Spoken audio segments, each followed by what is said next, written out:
Vous avez la parole.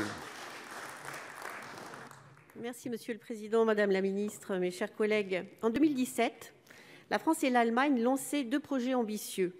Le futur système de combat aérien, le SCAF, dont nous aurions le leadership, et le futur char de combat, le MGCS, sous leadership allemand. Il permettait de consolider à la fois la coopération franco-allemande sur la ligne du traité d'Aix-la-Chapelle et de concrétiser notre vision d'une défense européenne forte et autonome, pour laquelle il existe, en tout cas en France, un consensus.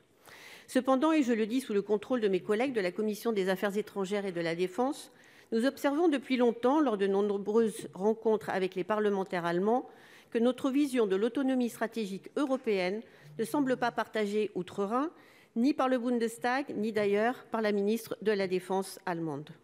Entendons-nous les réserves allemandes, dont les objectifs géopolitiques et le besoin militaire, et donc opérationnels, sont très différents?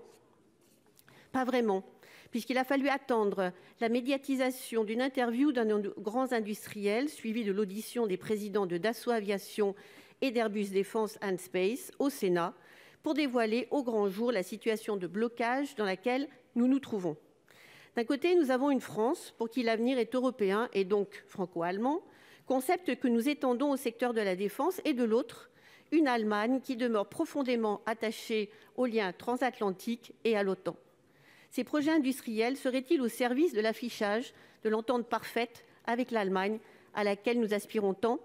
Finalement, ma question est simple. Qui décide de la politique industrielle de défense en France? Brienne, le Quai d'Orsay, les deux peut-être, mais plus généralement, jusqu'où sommes-nous prêts à fragiliser notre base industrielle au service d'un projet politique qui semble malheureusement de moins en moins partagé par notre partenaire, ce dont nous nous désolons.